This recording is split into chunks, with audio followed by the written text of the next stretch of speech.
안녕하세요. 저는 30대 남자입니다.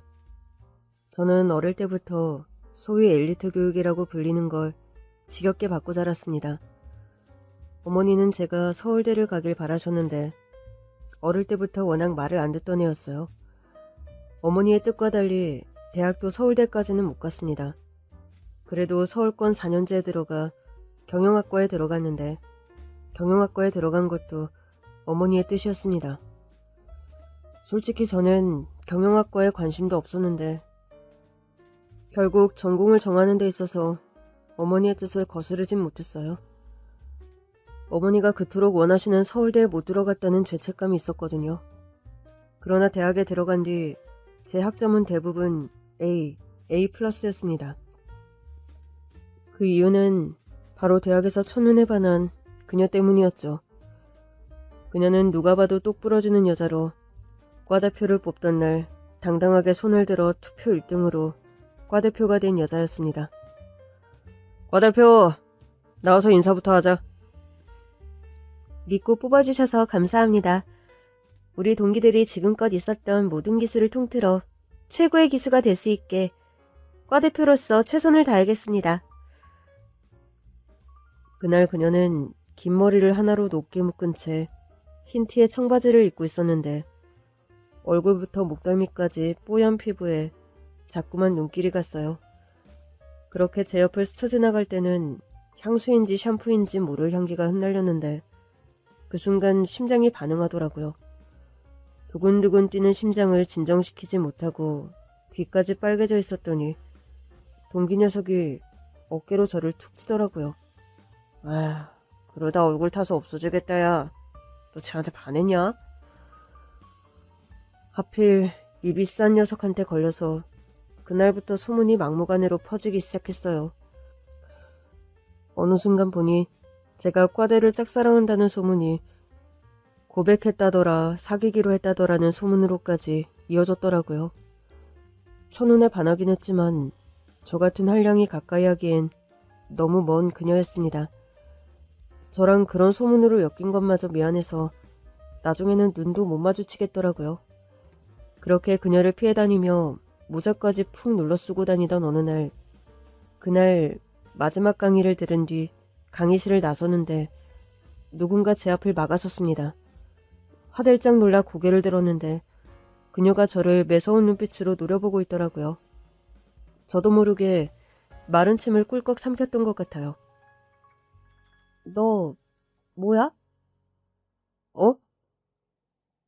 식은땀까지 삐질삐질 나는 순간이었어요. 아무래도 저랑 자기가 자꾸 소문으로 엮이니까 불쾌하겠다 싶었어요. 그 이상 대꾸를 못하고 있으니까 그녀가 답답하다는 듯 양손을 허리춤에 얹고 묻더라고요. 그래서? 너의 의중은 뭔데? 내 의중? 너 때문에 소개팅한 다른 과 남자애랑도 헤어졌어. 미안해. 그녀의 상황을 듣고 나니 더 할 말이 없더라고요. 솔직히 저도 억울한 입장이긴 했어요. 저라고 마음을 들키고 싶어 들킨 건 아니었으니까요. 그렇다 한들 눈에서 레이저가 나올 듯한 그녀 앞에서 차마 반박은 할 수 없었습니다. 왜냐하면 저에게 화를 내는 그 순간에도 그녀는 너무 예뻤거든요. 그래서 어떻게 할 거냐고. 어? 그게 내가 해명해볼까? 해명? 그게 소문이라는 게 자꾸 내 의지랑 상관없이 퍼지다 보니까 나도 어떻게 할 수가 없었는데. 네 의지가 아니었다? 어? 그렇지. 왜냐하면 나는 그냥 너한테 첫눈에 반한 것 말고는 누구한테 말한 적도 없는데. 그런데 그 순간 갑자기 그녀가 허리춤에 올렸던 손을 내리더니 알 수 없는 표정을 짓는 겁니다. 그러더니 가타부타 말도 없이 그냥 가더라고요. 저는 좀 어리둥절했죠. 그러나 쌩하니 돌아선 모습을 보고 있자니 아무래도 화가 많이 난 것 같아서 결국 소문을 낸 녀석을 불러다 말했습니다. 이게 다 너 때문에 시작된 거니까 소문 좀 다시 내. 아, 왜 사실이잖아 너. 좋으면 잡아. 소문 났을 때 그냥 고백을 해버려. 걔가 날 좋아해야 고백을 하지. 그냥 하면 차이기밖에 더 하겠냐? 그래도 임팩트를 남겨. 남자는 한 방이지. 씨. 됐고. 차라리 내가 차였다고 소문을 내. 어? 그래야 이 소문이 끝날 거 아니야. 걔 나 때문에 썸도 깨졌대.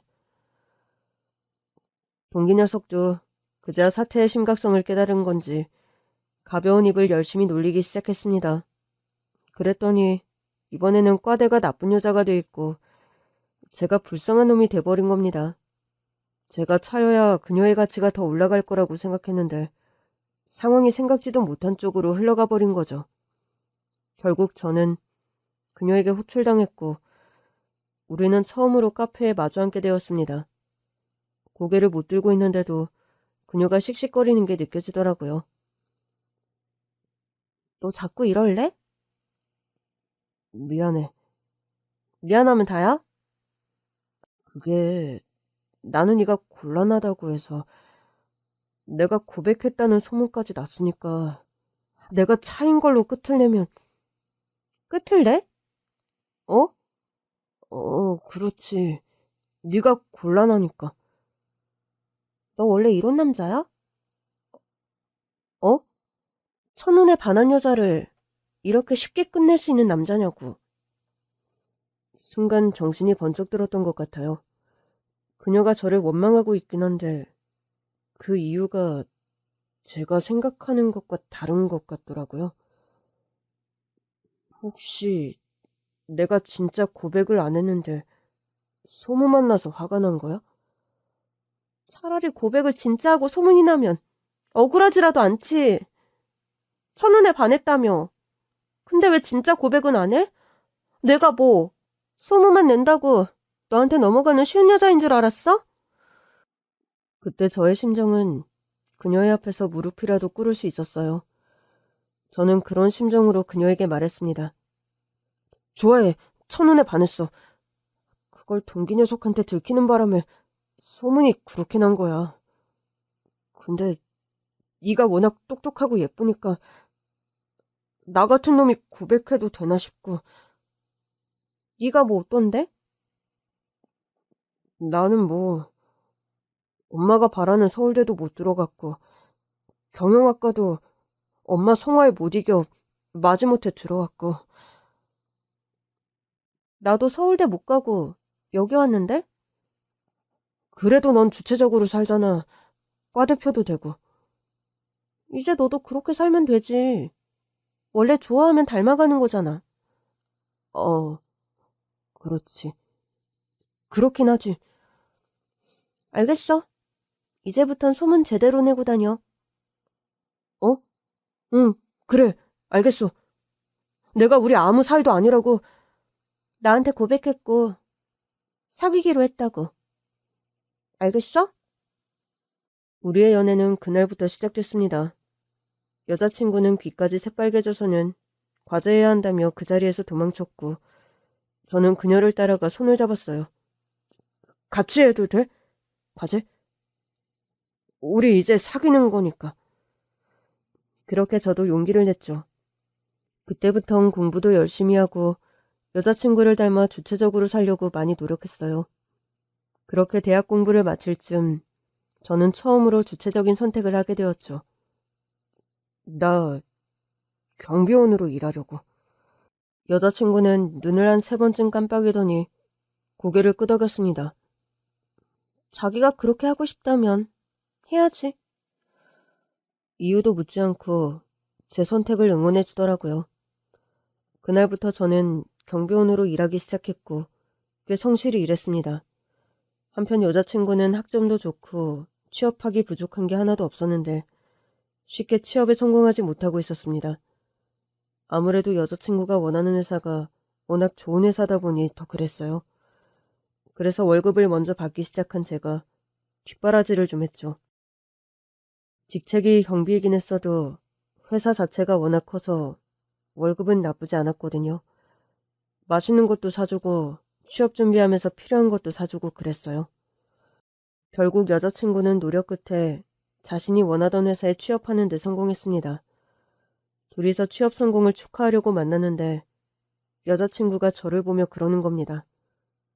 우리 결혼하자. 생각지도 못한 프로포즈에 당황한 것도 잠시. 저는 고개를 저었습니다. 안 돼. 나 아직 경비기도 하고. 경비가 뭐 어때서? 자기가 하고 싶어서 한 일이잖아. 난 자기가 노가다를 뛴다고 해도 원하는 일을 성실하게만 한다면 상관없어. 그래도 자기 부모님이 받아들이시기가. 대학을 선택할 때부터 내 인생의 모든 선택은 내가 했어. 그리고 나 취업 준비하면서 마음고생할 때 내 옆에서 날 격려하고 도와주고 잘할 수 있게 이끌어준 것도 자기잖아. 그건 내가 당연히 해야 하는 일이고. 그러니까 나도 당연히 해야 하는 일을 하는 거야. 그때 결심했거든. 자기랑 반드시 결혼할 거라고. 결국 우리는 양가 부모님께 인사를 드리기로 했어요. 일단 여자친구의 부모님을 뵙기로 했는데 역시나 예비 장모님의 시선이 곱지 않으시더라고요. 그래서 언제까지 경비로 일할 생각인가? 그게 제 의지만으로 되는 건 아니라서요. 현실적으로 생각해야 하기도 하고. 아니, 젊디 젊은 사람이 왜 경비 일을 해? 남자가 돼서 포부가 좀 커야지. 엄마, 사람마다 사는 모양은 제각각인 거야. 남자라고 꼭 포부가 커야 해? 넌 끼어들지 마. 이 자리는 엄마가 판단하는 자리야. 네 남편감인지 아닌지. 저는 예비 장모님께 욕을 먹어도 당연하다고 생각했는데 아내는 그런 어머니께 팽팽하게 맞섰어요. 아니, 이 자리는 내가 내 남편 될 사람을 엄마한테 소개하는 자리야. 허락받으려고 온 게 아니라고. 뭐? 엄마는 내 선택을 믿어주고 응원해주면 돼. 내가 왜 그래야 하는데? 그렇게 어렵게 좋은 회사 취직해놓고 겨우 경비를 만나겠다고? 회사로 치면 이 사람 회사도 좋은 회사야. 이 사람도 4대 보험 다 되는 정규직이고. 왜 말이라고 하니? 왜 말이 안 돼? 정년까지 보장된 직장 성실하게 다니고 있고 내가 사랑하는 남잔데? 결국 예비 장모님도 마지못해 상견례를 허락하신 눈치였어요. 대신 장소는 직접 정하겠다고 하시더라고요. 그 사이 여자친구도 우리 부모님께 인사를 드렸죠. 우리 아들이랑 왜 결혼하려고 해? 좋은 직장도 들어갔다고 들었는데. 제가 워낙 좋아해서요. 뭐? 여자친구의 대답에 엄마는 웃음을 터뜨리셨습니다. 저와 결혼하겠다는 여자친구의 이유는 그냥 하나였어요. 다른 이유도 없이 좋다는 말에 엄마도 재밌어 하시더라고요. 여자친구가 돌아간 뒤 엄마가 그러시더라고요. 쟤는 애가 참 순수하다. 마음에 드세요? 내가 마음에 안 들면 결혼 안 할 거야? 그날 저는 처음으로 어머니의 뜻과 무관한 선택을 하기로 결심했던 것 같아요. 아니요, 할 거예요. 내 뜻은 안 궁금하고? 죄송한데 안 궁금해요. 우리 아들 이제야 패기가 좀 생겼네. 그렇게 상견례가 성사되었고 여자친구의 어머니는 당일 아침에서야 상견례 장소를 보내주셨어요. 장소를 본 저는 당황했습니다. 이걸 부모님께 어떻게 전해야 하나 걱정스럽기도 했고요. 여자친구도 울면서 전화를 걸어왔어요. 우리 엄마 미쳤나 봐. 미안해. 우리 상견례 날짜 다시 잡자. 그래도 어머니 뜻을 따라드려야 하지 않을까? 이렇게라도 속풀이를 하고 싶으신 것 같은데. 말도 안 돼. 거기서 상견례를 어떻게 해? 어머니께서 아무래도 내가 마음에 안 드셔서 그런 것 같은데. 난 절대 거기서 못해. 이건 우리 엄마가 대놓고 자기를 무시하는 거잖아. 어머님, 아버님께 예의도 아니고. 아니야, 그냥 하자. 자기야, 내가 미안해. 자기도 화난 거지. 그보다는 그냥 하는 게 좋겠어. 여자친구는 예비 장모님 대신 연신 저에게 사과했지만 저도 이번만큼은 예비 장모님의 뜻을 따라드려야겠다고 결심이 섰어요. 부모님께 상견례 장소를 보냈더니 다른 대답이 없으시더라고요. 그러나 상견례 시간이 되자 엄마는 말씀드린 장소에 도착하셨어요. 엄마, 이게 네 예비 장모가 선택한 장소라고? 네. 네가 아주 마음에 안 드시나 보다. 그래도 결혼은 우리 둘이 하는 거니까요. 글쎄다. 그렇게 생각할 문제인지 모르겠네. 아무튼 잘 수락했어. 들어가자. 예비 장모님이 상견례 장소로 선택한 곳은 우리 회사 구내식당이었습니다. 저는 어머니에 앞서 구내식당으로 들어갔습니다. 장모님이 저를 보더니 한쪽 입꼬리를 올려 웃으시더라고요. 제가 경비원 옷을 그대로 입고 들어갔거든요. 결혼을 반대하는 장모님은 회사 경비원으로 일하는 나와 어울린다며 일부러 회사 구내식당을 상견례 장소로 삼았어요. 경비원들은 점심시간에도 회사를 떠나면 안 되지? 다 저를 배려해서 결정한 거라는 토였습니다. 그때였습니다. 제 뒤를 이어 부모님이 함께 구내식당으로 들어오셨어요. 그 순간 전 직원들이 웅성거리더니 하나둘씩 자리에서 일어나기 시작했습니다. 그렇게 전 직원들이 기립하는 순간 장모님은 개고품을 물고 쓰러졌습니다. 아니지, 이게 다 무슨 일이야? 장모님은 자기 딸을 붙잡고 얘기했지만 제 예비 신부라고 해서 아는 건 없었어요. 자기야, 이게 다 무슨 일이야? 저는 제 예비 신부를 향해 미소를 지어 보인 뒤 장모님을 일으켜드렸어요. 놀라셨어요? 어쩐지 이상하다 했어. 내가 자네 회사 구내식당에서 상견례하겠다고 했는데도 반대도 안 하고 그냥 한다고 하고. 제 처지를 알라고 정하신 거죠? 네가 아무리 좋은 회사 다닌다고 해봐야 너는 점심시간에 자리도 못 비우는 경비 아니냐고. 그거야 자네가 경비인 줄 알았으니까. 저 경비 맞아요. 이렇게 경비 옷도 입고 있잖아요. 장모님의 시선은 저희 아버지를 향했어요. 아유, 안녕하세요. 장모님이 말까지 더듬으시더라고요. 처음 뵙겠습니다. 안색이 안 좋으신데 괜찮으십니까? 제가 너무 결례를 범한 것 같아서요. 애초에 계획이셨던 것 같던데 그렇다면 의도는 성공하셨습니다. 사돈, 제가 왜 그랬냐면 아직 사돈은 아니죠. 순간 장모님의 안색이 창백해지시더라고요. 일단 장소를 옮기시죠. 여긴 보는 시선이 너무 많네요. 제가 따로 예약해둔 곳이 있습니다. 저랑 여자친구는 각자 부모님과 함께 그 장소로 가기로 했어요. 장모님을 모시고 가는 여자친구의 눈빛이 너무 슬퍼 보이더라고요. 마음이 쓰였지만 일단은 우리 부모님의 마음을 좀 풀어드려야 했습니다. 엄마, 아빠, 쉿, 조용히 가. 그래도 남은 얘기는 가서 하자.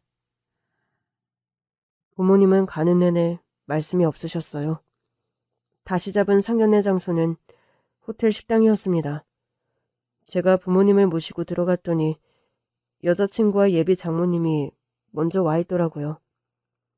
아이고, 사부인. 사부인은 무슨. 일단 식사부터 하시죠. 어려운 걸음 하셨는데. 식사가 나올 때까지도 누구 하나 얘기를 꺼낼 수 없는 분위기였습니다. 식사가 다 나온 뒤 장모님이 먼저 사과를 하셨어요. 제가 결례를 범했습니다. 제 딴에는 귀한 딸이 경비랑 결혼한다고 하니까 속이 상해서 그랬어요. 그러셨겠죠. 근데 경비가 나쁜 직업은 아니잖아요. 우리 회사 경비는 정규직의 연봉도 꽤 셉니다. 그럼요. 그렇긴 한데 우리 딸은 어렵게 좋은 회사도 취직해서 다니는데 결혼한다는 남자가 너무 노력이 없는 거 아닌가 싶고 제 딴에는 그런 게 성에 안 차더라고요. 그렇다면 지금도 변한 건 없잖아요. 우리 아들은 여전히 경비인데요. 그게 아무래도 부모님 뜻인 것 같아서 그렇죠. 부모님 뜻 따른 거지? 그렇지? 장모님이 제게 물으시는데 아빠가 대답하지 말라는데 제 무릎을 탁 잡으시더니 말씀하셨어요. 제가 말씀드리죠. 경비직은 제가 제안한 게 맞습니다. 하지만 선택은 아들이 했어요. 예, 그럼요. 그러셨겠죠. 이게 다 나중을 위해서 그러셨을 거잖아요. 나중이요? 보장된 건 없습니다. 경비직부터 잘한다면 그 다음 단계를 밟을 수 있는 거죠. 우리 아들이 제 아들이긴 하지만 어릴 때부터 능동적으로 뭘 성실하게 한 적이 별로 없어요. 그래서 경비직부터 시작하라고 했습니다. 물론 대학에 간 뒤로는 많이 변하긴 하더라고요. 좋은 여자친구를 만난 덕분이에요. 예, 그 여자친구가 우리 딸이죠. 우리 딸이 워낙 진취적이고 능동적이거든요. 따님이 참 잘 컸더군요. 그러니까요. 제가 딸은 잘 키워놨는데 보는 눈이 없었네요. 그러나 아빠는 장모님의 말씀은 듣는 둥 마는 둥 제 여자친구에게 물었어요. 그랬니? 어머니께 많은 가르침을 받으며 자랐어? 여자친구가 난감한 얼굴로 말했습니다. 엄마는 워낙 어릴 때부터 남들에게 보이는 걸 중요하게 생각하셨어요. 솔직히는 저보다는 바깥 활동에 더 관심이 많으셨죠. 그러다 이혼도 당하셨고요. 야, 너 지금 뭐라는 거야? 엄마가 먼저 결례를 범했잖아. 그래서 나도 사실을 말씀드려야겠어. 너만 살겠다 이거야? 엄마 나 어릴 때 툭 하면 나 버리고 집 나갔었잖아. 나 키운 것도 아빠가 재혼하면서 엄마한테 날 떠넘겨서 마지못해 키운 거잖아. 야, 너 지금 뭐 하자는 거야? 결혼하면 엄마 안 볼 거야? 솔직히 지금 같아선 정말 안 보고 싶다. 대체 이게 뭐야? 왜 일을 이렇게 만들어? 내가 저 사람 얼마나 사랑하는지 빤히 알면서 이러고 싶었어? 이 남자친구가 경비원인 줄 알았으니까 그렇지, 응? 내가 그냥 내 선택 믿어달라고 했잖아. 성실하게 자기 일을 잘하면 노가다를 뛰어도 상관없다고. 어차피 내가 같이 살 사람인데 엄마가 이래라 저래라 할 권리는 없잖아. 왜 없어? 내 딸인데. 엄마 딸? 나 엄마랑 같이 산 게 고등학교 3학년 때부터야. 그전에는 나 외가에서 컸잖아. 외할머니까지 돌아가시면서 엄마가 마지못해 데리고 온 거잖아. 그래서 너는 아무 잘못 없다 이거야? 엄마가 내 엄마인 게 잘못이라면 잘못이지. 야! 장모님은 식당 안이 떠나가라 소리를 치셨고 제가 나설 수밖에 없었습니다. 자기야, 진정해, 응? 여자친구는 울음을 터뜨렸어요. 어머님, 아버님, 정말 죄송해요. 엄마가 구내식당으로 상견례 장소 잡은 거 알고 제가 다른 날로 옮기자고 장소 다시 잡자고 했는데 내가 미안해. 내가 그냥 하자고 했잖아. 우리 엄마가 잘못한 거야. 처음부터 그러면 안 됐어. 어머님, 아버님께도 정말 죄송해요. 이렇게 못난 딸 모습 보인 것도 죄송하고요. 저도 엄마한테 어릴 때부터 섭섭한 게 많아서 저도 모르게 못된 소리까지 했어요. 그 모습을 보고 있던 엄마가 말씀하셨어요. 아휴, 너도 고생이 많았겠다. 지금 봐도 철부지 같은 어머니인데 오죽했겠니? 네가 집안의 가장처럼 살았겠다 싶어. 어머니. 우리 아들한테 들었어. 네가 그렇게 똑 부러진다고. 그게 다 어디서 시작된 거겠니? 의지할 데가 없으니 스스로 살아남으려고 그렇게 습관을 들였겠지. 저기 사부인. 그래도 그건 좀 심하죠. 제가 얘를 데리고 살아줬으니까 얘가 이 정도로 큰 거예요. 고3 때부터 키운 딸을 본인이 키웠다고 주장하긴 어렵죠. 그래도 외할머님께서 좋은 분이셨나 보네요. 아이가 잘 큰 거 보니. 저도 그 엄마한테서 자란 딸이거든요. 부모가 잘 키우려고 해도 길을 잘못 가는 자식도 있는 법이죠. 뭐라고요? 어머니 정말 죄송해요. 맞아요. 외할머니께서 정말 좋은 분이셨어요. 외할머니도 늘 엄마 걱정이 많았어요. 나이도 많은데 철이 안 든다고. 돌아가시기 전에도 저한테 미안하다고 하셨어요. 평생 네 짐이 되는 엄마를 만들어줘서 미안하다고요. 야, 너 아주 오늘 입 터졌다? 왜? 오늘도 나한테 손찌검하게? 너 그 입 안 다물어? 저도 처음 듣는 얘기였습니다. 장모님이 자기한테 손찌검도 하셨어? 지금껏 그런 얘기 안 했잖아. 그런 얘기를 어떻게 해? 하면 자기가 가만히 안 있을 텐데. 그러니까 해야지. 그냥 나만 참으면 되는 줄 알았어. 내 결혼 앞두고 엄마가 이렇게 대형 사고를 칠 줄은 꿈에도 몰랐어. 이럴 줄 알았으면 진즉에 엄마의 잘못을 바로잡았을 거야. 자기는 내가 세상에서 가장 멋있는 줄만 아는데 자기한테 이런 모습 보이고 싶지 않았어. 자기가 멋있기만 해서 사랑했던 거 아니야? 알아, 아는데 다른 일에 손톱 부러지는 척하고 자기 공부도 시키고 다 하면서 내 엄마한테는 얻어터지면서 산다는 걸 어떻게 얘기해?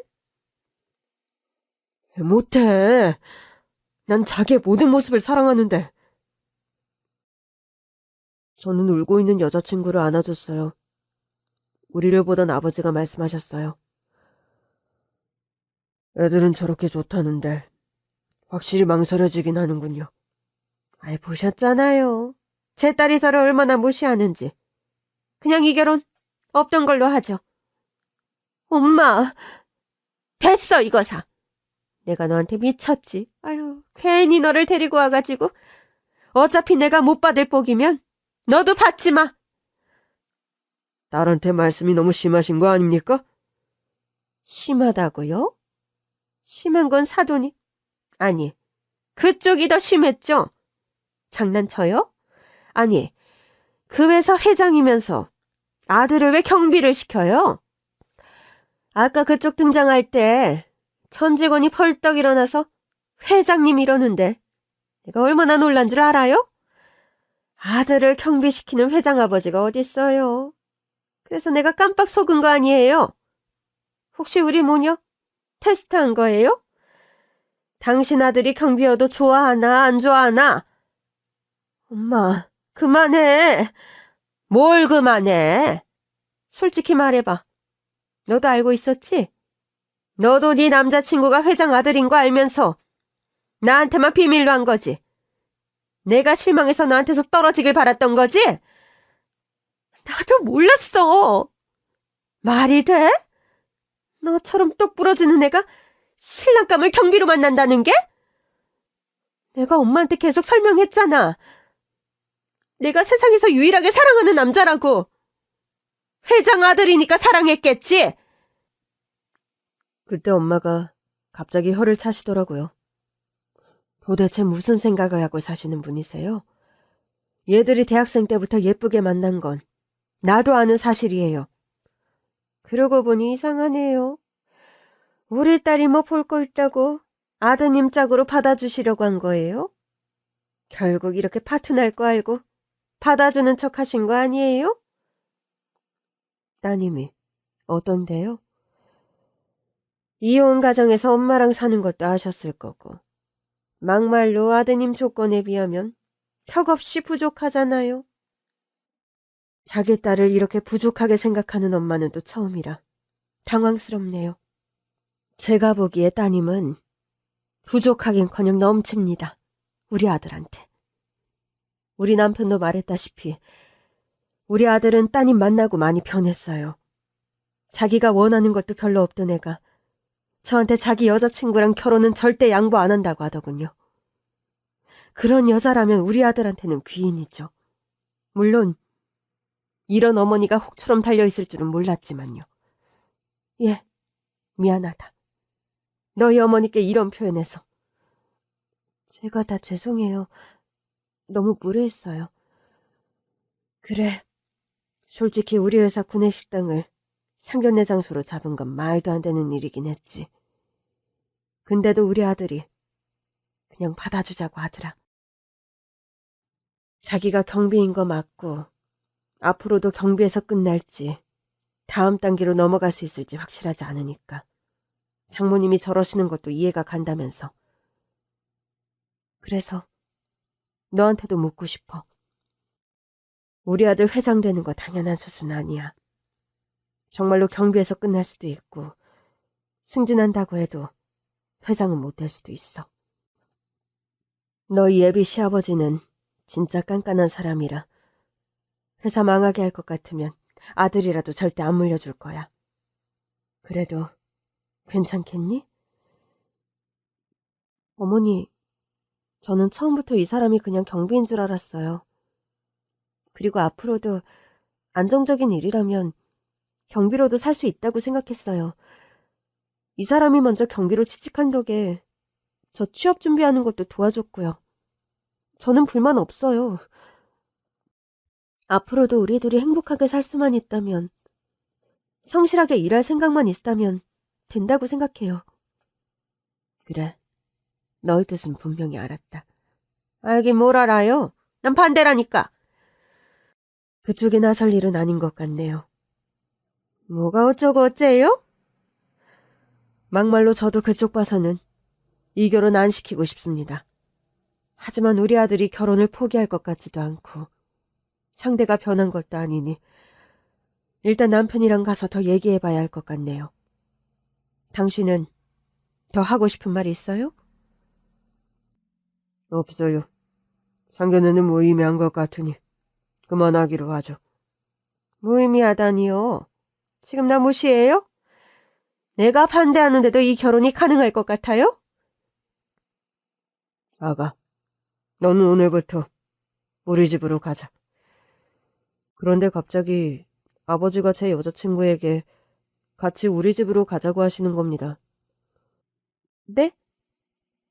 너희 어머니가 너한테 또 손찌검이라도 할까봐 그래. 이제 내 며느리인데 내가 보호해야지. 이봐요. 날 뭘로 보고 이래요? 너 필요한 건 다 사도록 하고 바로 같이 가자. 아버님. 그래, 그러는 게 좋겠다.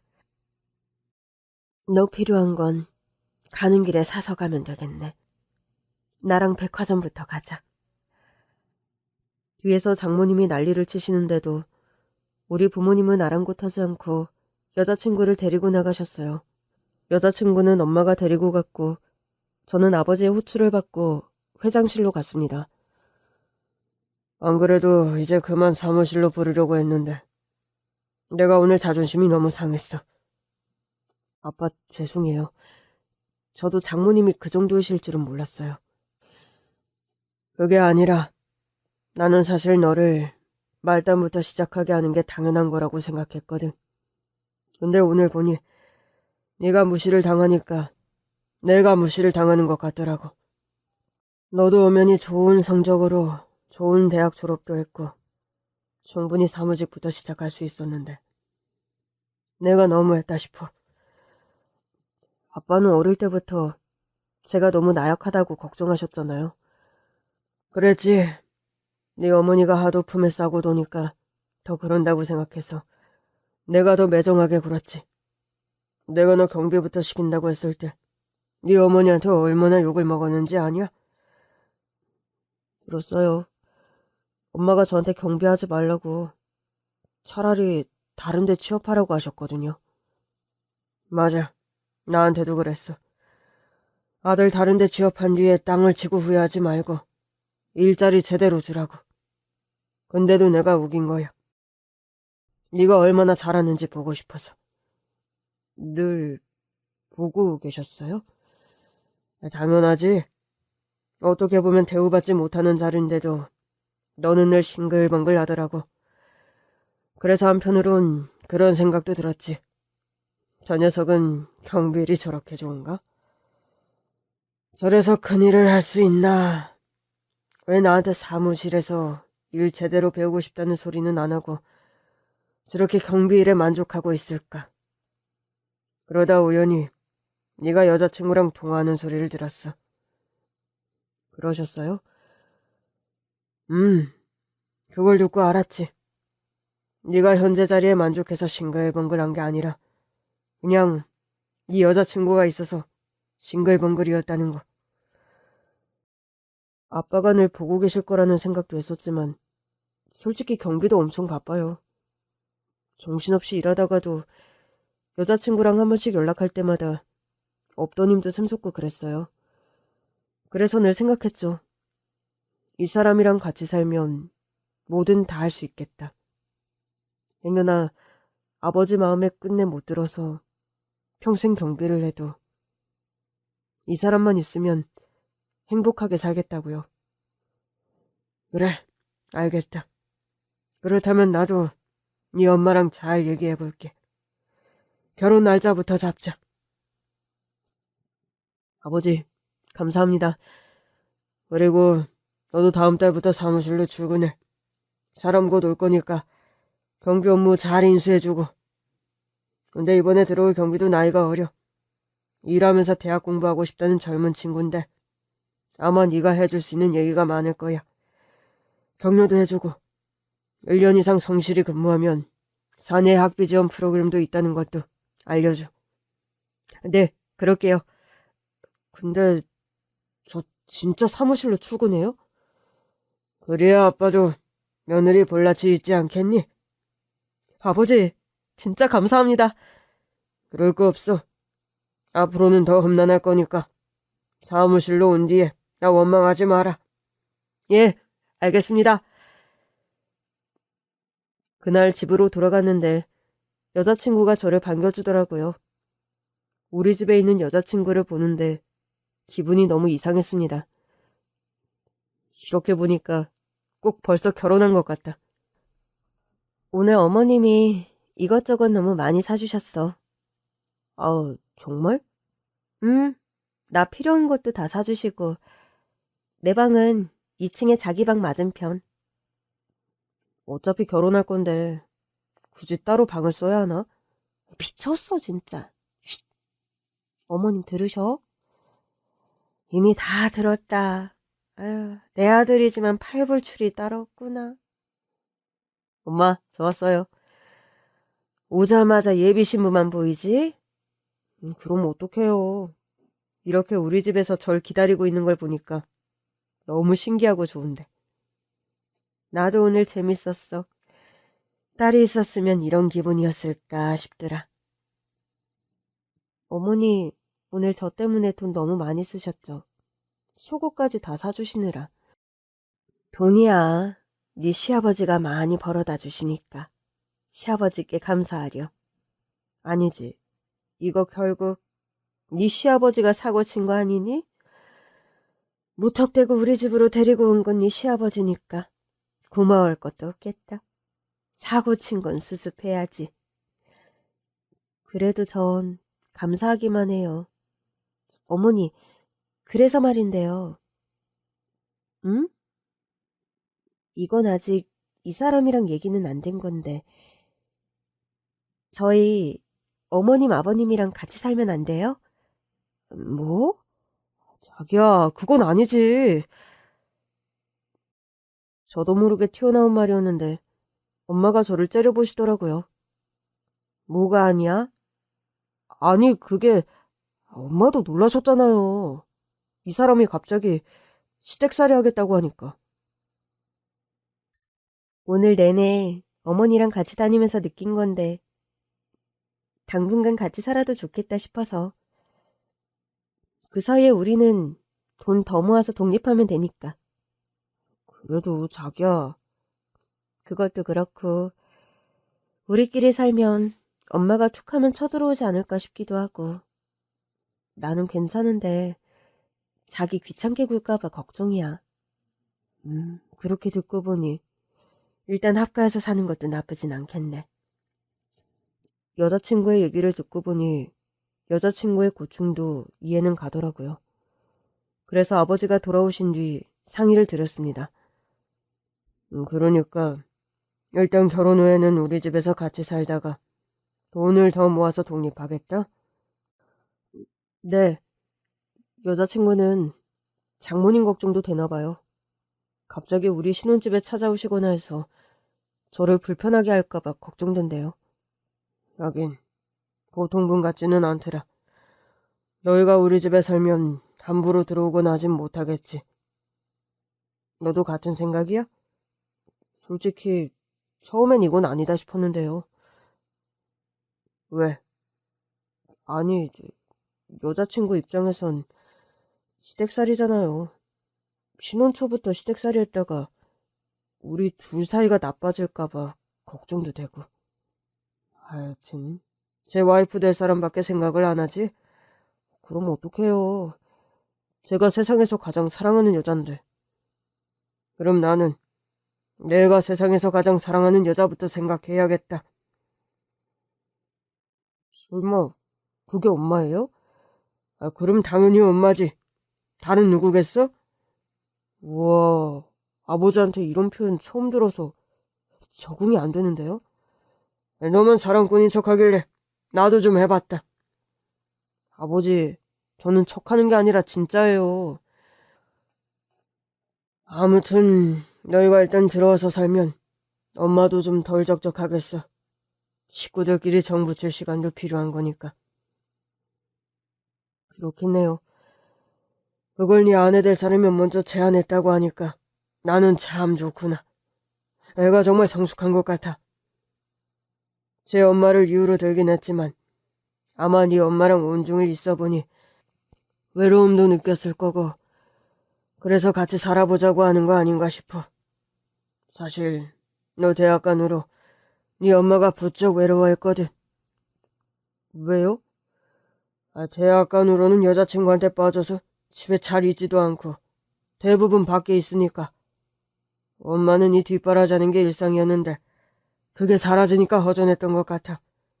갱년기까지 겹치면서 더 그랬겠지. 제가 생각이 짧았네요. 아니야. 부모라면 다 겪어야 하는 상실감이지 뭐. 근데 네 여자친구는 그게 보였던 거겠지. 이래서 딸이 있어야 하나 봐. 죄송해요. 이젠 덜 죄송해도 되겠다. 딸 같은 며느리가 들어온 것 같은데 이게 다 네 안목이잖아. 엄마도 훨씬 덜 외로워질 거야. 얼마 후 우리의 결혼식 날짜가 확정됐어요. 그런데 그 주말 가족끼리 모여서 티타임을 갖고 있는데 누군가 미친 듯이 초인종을 누르는 겁니다.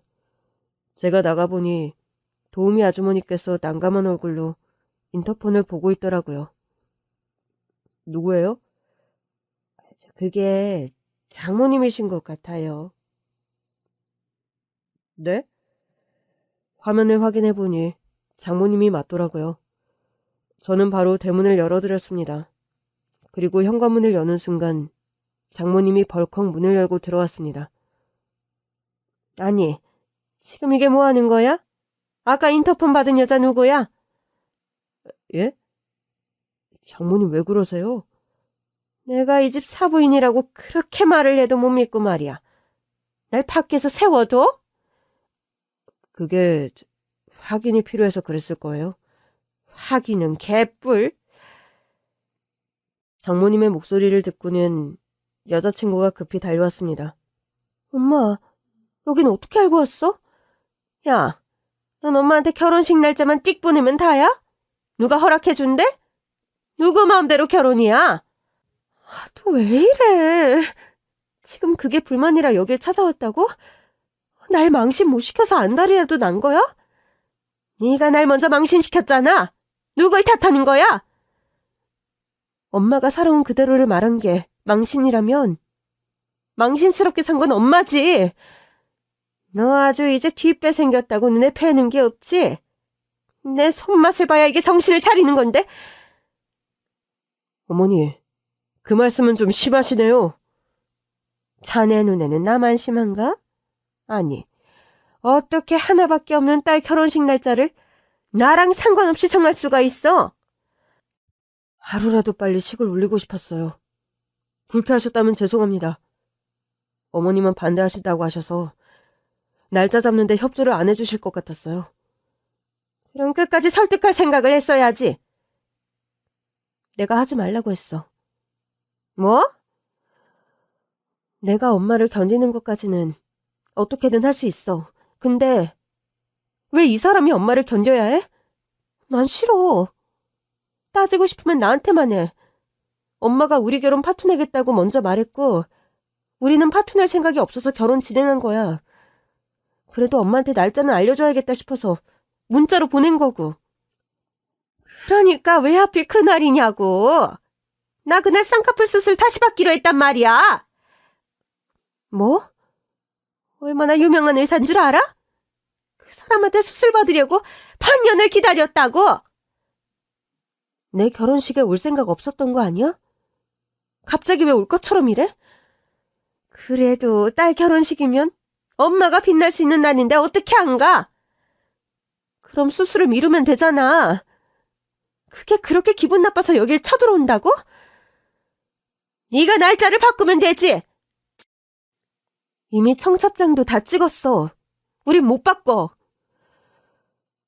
결국 듣다 못한 엄마가 장모님을 모시고 거실로 갔습니다. 일단 앉아서 얘기하시죠. 사부인, 이게 다 무슨 일입니까?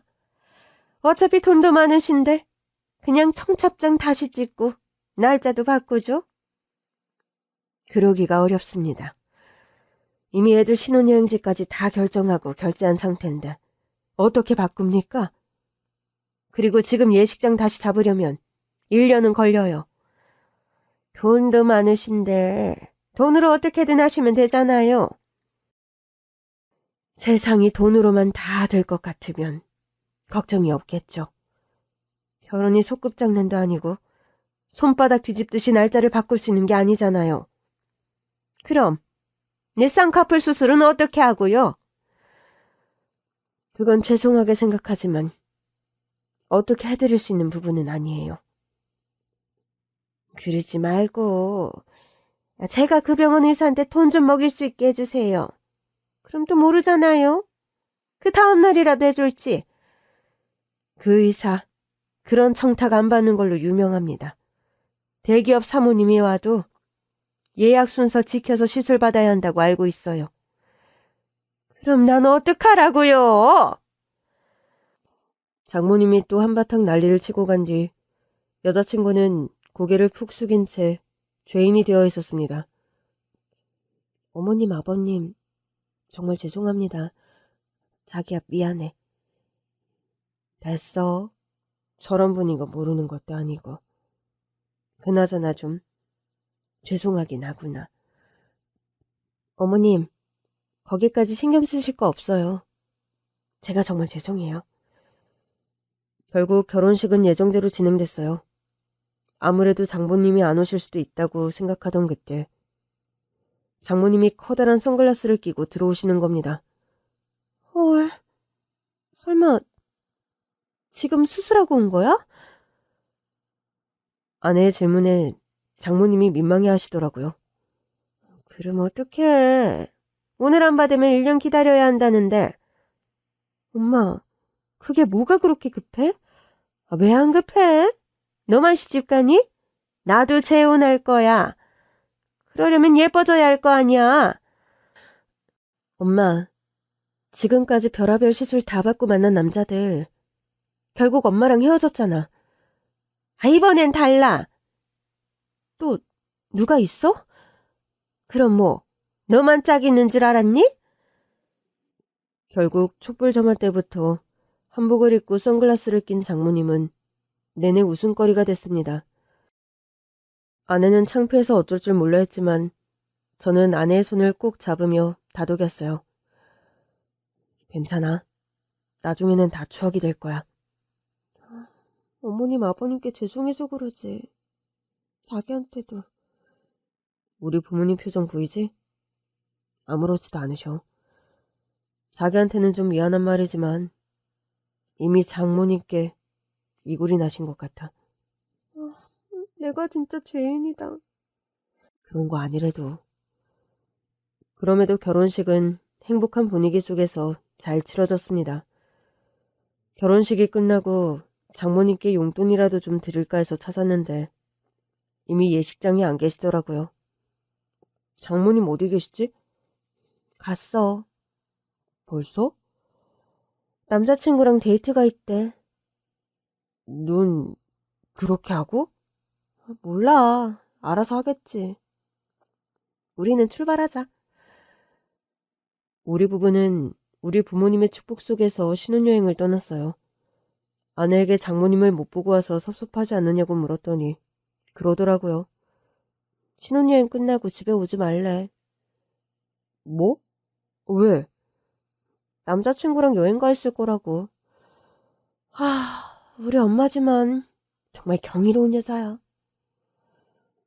당신도 참 수고했네. 결혼 전까지는 어머니랑 같이 살았잖아. 그래도 엄마라고 같이 보낸 시간이 적은 게 아쉬워서 그랬지. 근데 뭐 늘 나만 아쉬웠어. 자기랑 데이트하고 집에 가도 엄마가 집에 있은 적이 거의 없거든. 아버님이랑은 연락 안 해? 사실 아내의 아버지도 끝내 결혼식에 나타나지 않으셨거든요. 세 부인한테서 낳은 자식도 있고 이젠 거기에 신경 쓸 거라고 하더라고. 나를 엄마한테 보내고 재혼할 때부터 이미 정해진 결말 아닐까? 내가 아빠 몫까지 사랑해줄게. 안 그래도 돼. 자기는 남편으로서만 사랑해줘도 충분해. 왜 그런 줄 알아? 왜? 아버님이 해주신다고 했거든. 어? 아버님이 그랬어. 나 때문이라도 당신 승진 좀 빨리 시켜줄 생각이라고. 그러니까 열심히만 하게 하래. 아니, 일은 내가 하는데 왜 당신 때문에 승진을 빨리 시켜주신대? 내가 딸 같아서 그러신다는데? 부모복 없는 거 아쉬워하지 말라고. 이제 남은 평생 새 부모가 생겼다고 생각하라고 하셨어. 참, 우리 아버지가 그렇게 자상한 남자였나? 그러게, 우리 아버님이 아들보다는 딸 체질이신가 봐? 저는 섭섭한 척했지만 사실 기분이 참 좋았어요. 참 신기하죠? 아내가 우리 집에 들어오면서 우리 부모님도 참 많이 변하셨어요. 어떨 때는 제 부모님이 아니라 아내의 부모님이랑 같이 사는 것 같은 기분이 들 정도였죠.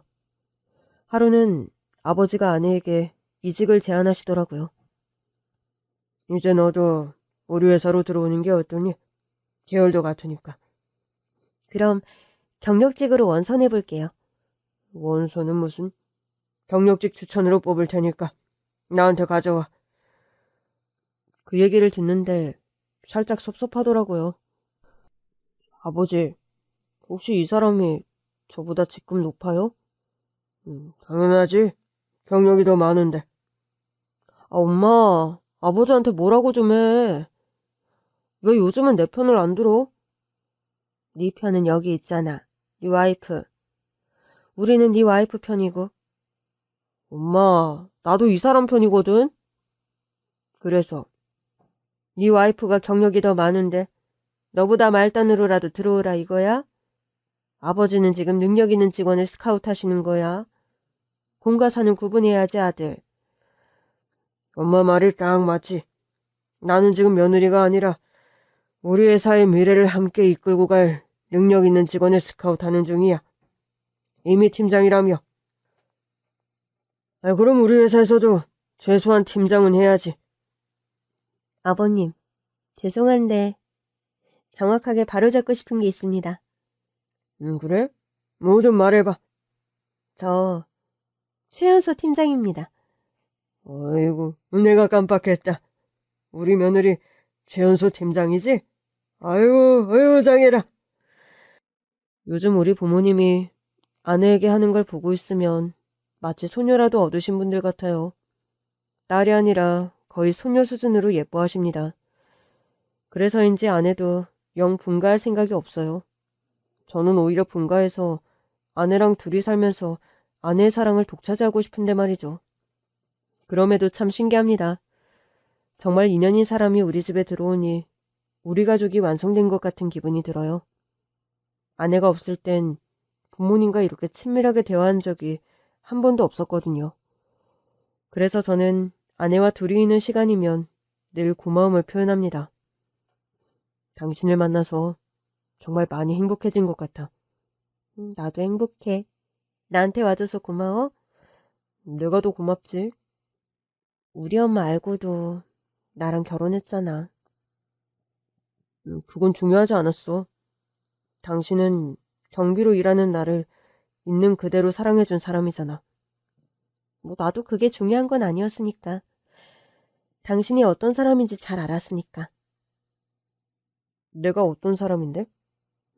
내 말을 엄청 잘 듣는 사람이지? 그만큼 순하고 나를 엄청 믿는 사람? 그거 진짜 맞네. 그럼에도 주말에는 우리 부부끼리 별장에 가서 시간도 자주 보내고요. 부모님이 알아서 빠져주세요.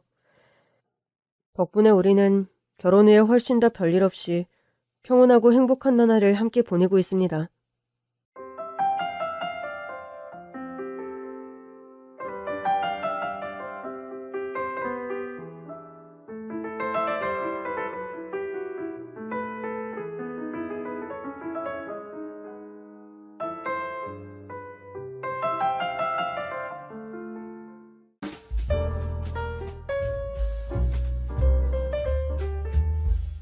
안녕하세요. 저는 20대 중반의 여자이고 결혼해서 시집살이를 하는 중입니다. 슬하에 아직 아이는 없어요.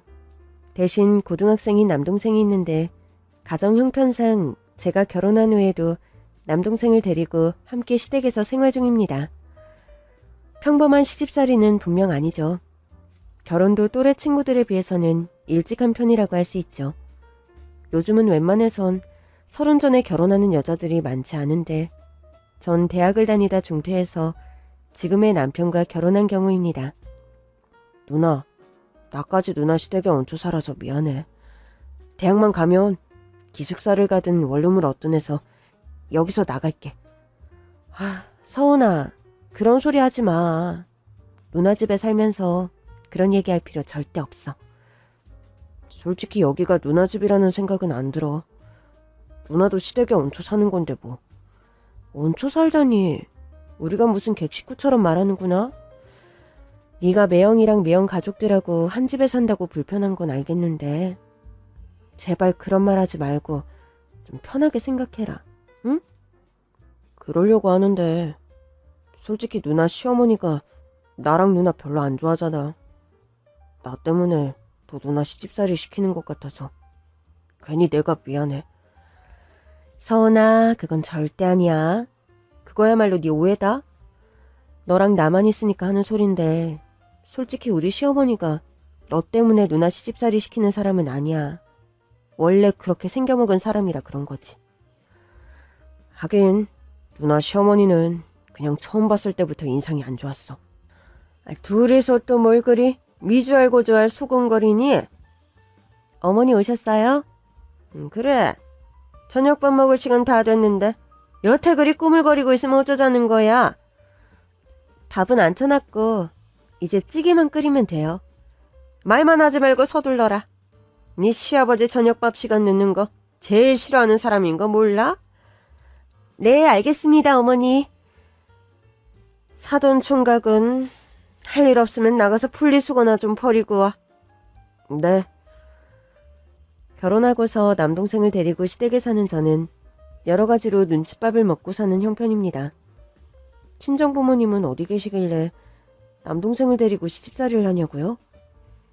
사실은요, 제 가정사가 유복하고 무난한 편이 못 됩니다.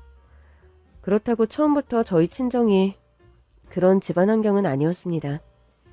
코로나 사태가 터지기 이전 아빠의 사업이 잘 굴러가던 때만 해도 누구보다 유복하고 잘 사는 집이 저희 집이었으니까요. 선이야, 이번 생일에 뭐 가지고 싶은 거 있어? 아빠, 저 수능 끝난 기념으로 유럽 여행 가고 싶어요. 아휴, 너 자꾸 혼자 배낭여행 떠난다는데 여자애가 위험하게 어떻게 혼자 여행을 간다는 거니? 엄마, 왜 못 가요? 밤늦은 시간에는 혼자 안 돌아다니고 숙소도 좀 안전한 곳으로만 돌아다니면 상관없어요. 그래도 아직 네가 혼자 여행 다니는 건 절대 안 돼. 모녀지간에 그런 걸로 다툴 일이 뭐가 있나? 이참에 유럽으로 우리 가족 여행이나 한번 다녀오면 되지 뭐. 신난다. 진짜 가족여행 가는 거예요? 뭐 가족여행이라면 엄마가 반대할 이유는 없지. 그럼 나도 가는 거죠, 아빠? 우리 집 귀염둥이 막내가 빠지면 가족여행이 아니지. 안 그래? 아빠도 참. 수염 나고 저렇게 등치 큰 귀염둥이도 있어요?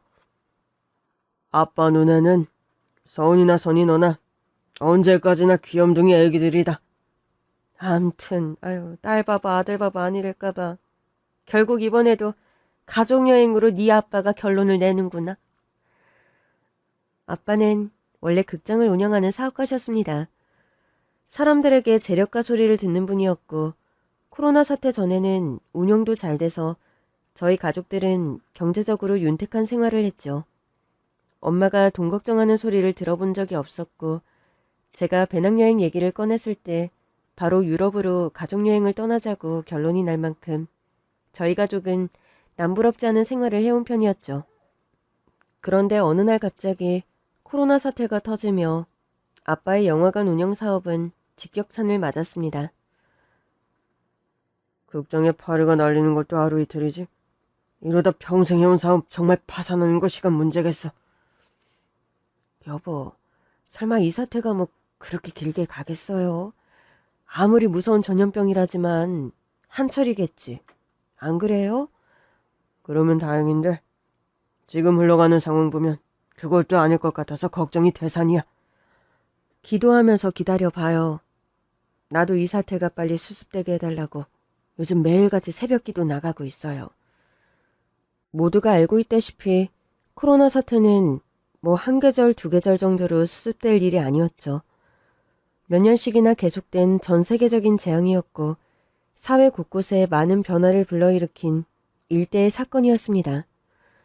그리고 그 직격탄은 저희 아빠 사업에도 예외가 아니었죠. 사람들은 공공장소에 나가는 걸 꺼려하는 사회 분위기가 만연했고 영화관에 오는 사람들의 발길은 점점 줄어들었죠.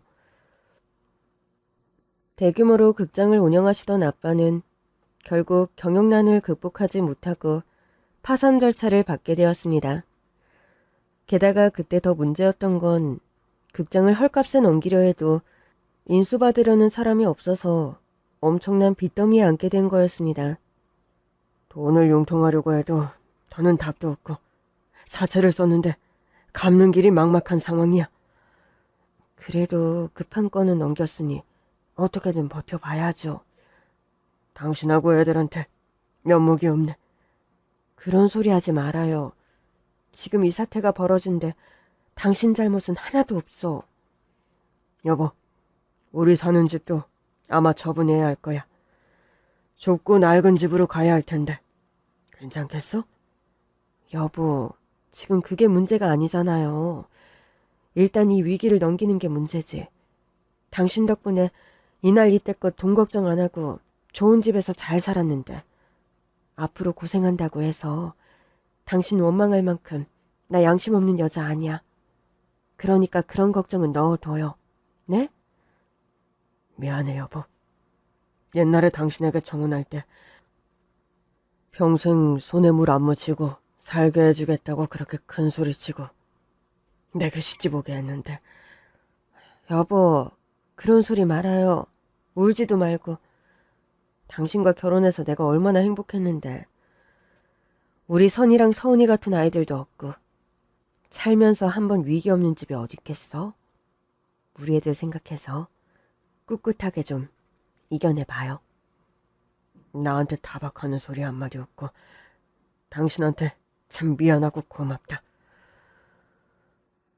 어려운 시절이 닥쳐온 게 사실이었지만 엄마 아빠는 흔한 부부싸움 한 번 하지 않고 묵묵하게 그 상황을 이겨내려고 갖은 노력을 하셨습니다. 그렇지만 한번 하얀 길을 걷기 시작한 아빠의 사업은 좀채로 회복의 기미를 보이지 못했어요. 살던 집은 경매로 넘어갔고 매일 빚쟁이들이 집에 찾아오는 악몽 같은 나날이 시작됐습니다. 아이자 밀린 지가 언젠데 아직도 강간무소식이야? 제발 집에까지는 찾아오지 말아달라고 그리 부탁드렸지 않습니까? 나가서 이야기하시죠. 아 왜? 애새끼들 듣는 앞이라 창피하다 이건가? 나오세요. 나가서 얘기하자니까요. 똥낀 놈이 성내는 것도 아니고 이게 뭐 하자는 거야? 돈을 꿔갔으면 제때 갚아야지.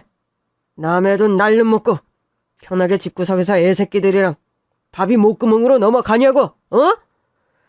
이번 주 안으로 밀린 이자는 당장 해결하겠습니다. 그러니 제발 이번 한 번만 제 사정을 좀 봐주세요. 예? 돈 갚을 능력이 없으면 애초에 꾸질 말아야지. 명심해. 난 여태껏 한 번도 돈 떼어본 적이 없는 사람이라는 거. 내 돈 떼어먹은 놈의 말로가 어떻다는 건 김 사장도 아마 잘 알 거야. 무자비한 협박을 일삼는 사채업자들이 하루 걸러 집을 찾아왔고 아빠의 안색은 눈에 띄게 나빠졌습니다. 그러던 어느 날이었어요. 그 전날 밤에도 돈 갚으라는 성화에 한참 시달리고 속상해하시던 아빠가 소주 한 병을 먹고 잠이 드셨습니다. 전날 평소보다 과음하신 데다 유달리 힘들어하시던 아빠가 걱정돼서 전 아침에 학교에 일찍 가려다 안방문을 열어보았죠. 엄마는 아침 식사를 준비 중이셔서 아빠 혼자 주무시고 계셨는데 아빠, 속은 좀 괜찮으세요? 하며 아빠를 깨웠는데 아무 미동이 없으신 겁니다. 안색도 평소보다 창백하고 숨소리조차 안 느껴질 정도로 너무 곤히 주무시는 모습이 이상해서 전 좀 거칠게 아빠를 흔들어 깨웠습니다. 아빠, 좀 일어나 보세요. 엄마가 아빠 해장하시라고 콩나물 해장국 끓였어요. 네? 그런데도 아빠는 꿈쩍도 없이 자리에서 미동이 없으셨죠. 이상한 예감에 아빠 심장 가까이에 귀를 대보았는데 아무 소리가 들리지 않았어요.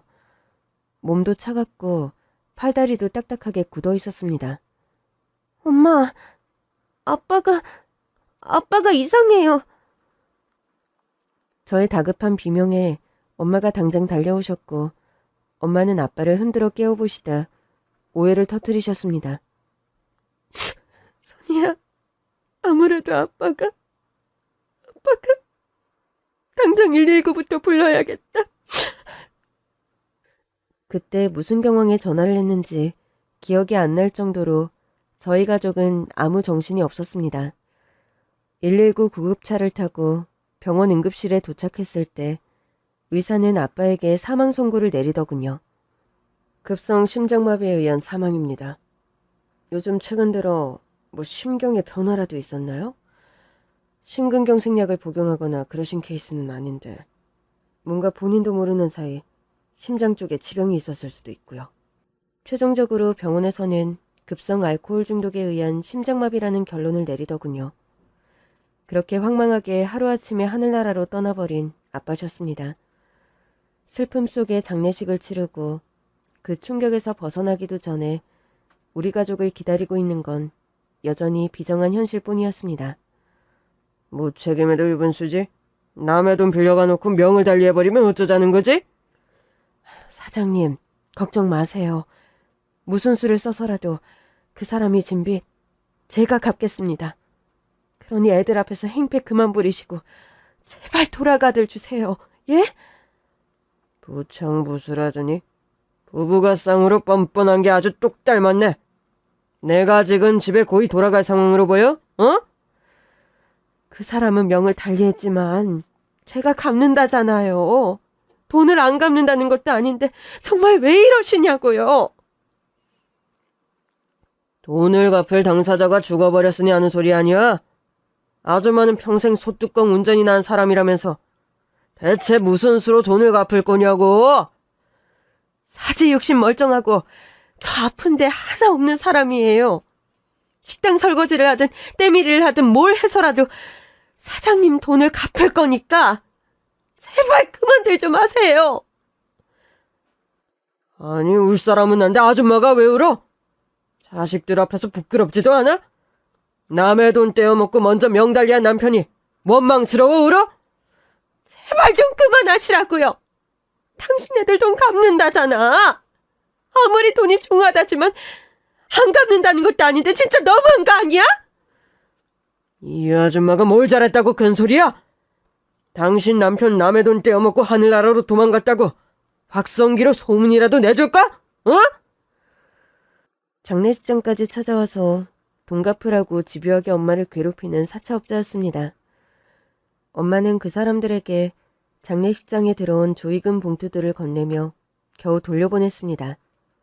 이게 지금 제가 가진 돈 전부예요. 조의금 들어온 거 전부 드리는 거니까 이 돈 가지고 오늘은 일단 돌아가 주세요. 제발 부탁입니다. 아빠가 돌아가신 후에 아빠가 빚쟁이들로부터 겪던 고통은 올고지 엄마의 몫이 되었습니다. 당시 대학교 신입생이던 저 역시 집안 빚을 갚기 위해 다니던 대학에 휴학계를 내고 닥치는 대로 아르바이트를 시작해야 했죠. 선이야, 미안하다. 재수까지 해서 힘들게 들어간 대학인데. 아니에요, 엄마. 지금 대학이 문제가 아닌 상황인 거 저도 잘 알아요. 네 아빠가 얼마나 힘들고 괴로우셨으면 어느 날 갑자기 그리 돌아가셨을까 생각하면 아직도 억장이 무너지는구나. 엄마, 저도 아빠만 생각하면 마음이 너무 아파요. 좀 더 위로도 해드리고 기운 내시라고 말씀이라도 드릴 거 싶고요. 우리가 이렇게 속상해하면 아빠가 저 하늘에서 더 힘드실 거야. 마음 아파도 우리 이제는 그만 울자, 선이야. 네, 엄마. 저 꿋꿋하게 잘 버틸 테니까 엄마도 무너지시면 안 돼요? 그래. 너와 서은이가 있는데 엄마가 어떻게 무너지겠니? 그런 걱정은 안 해도 된다. 부잣집 사모님으로만 평생을 사신 엄마였는데 식당 설거지며 건물 청소까지 닥치는 대로 일을 하며 생업전선에 나선 상황이었습니다. 그런데 저희 모녀가 몸이 부서지게 일을 해도 막대한 사채빚을 감당하는 건 불가능했어요. 계란으로 바위치기라고 해야 할까요? 시간이 점점 흐르면서 아빠가 극장 사업이 망하며 생긴 빚의 금액이 엄마와 제가 그런 허드렛 일을 하며 갚아나가기엔 정말이지 난공불락의 돈이 되어갔던 겁니다. 게다가 제 3금융권의 빚이라는 게 그 이자가 나날이 눈덩이처럼 불어나서 엄마의 시름은 하루하루 깊어지기만 했습니다. 집이 경매로 넘어가며 솔직히 원금은 거의 다 갚았는데 그 이자가 원금을 넘어선 상황이 되어버렸구나. 아무리 이자 장사라지만 무슨 이런 식의 돈 계산이 있는 건지. 돌아가신 아빠 대신 엄마가 사채업자들에게 시달리던 어느 날이었습니다. 사채업자들의 사무소로 불려간 엄마가 한참 돌아오시지 않아 집에서 동동거리며 걱정하고 있는데 말도 안 되는 끔찍한 몰골로 엄마가 집에 돌아오신 겁니다. 엄마, 무슨 일이에요? 설마 그 사람들한테 폭행당한 거예요? 선이야, 엄마가 긴 말은 못하겠고 오늘 그곳에서 좀 안 좋은 일이 있었던 건 사실이야.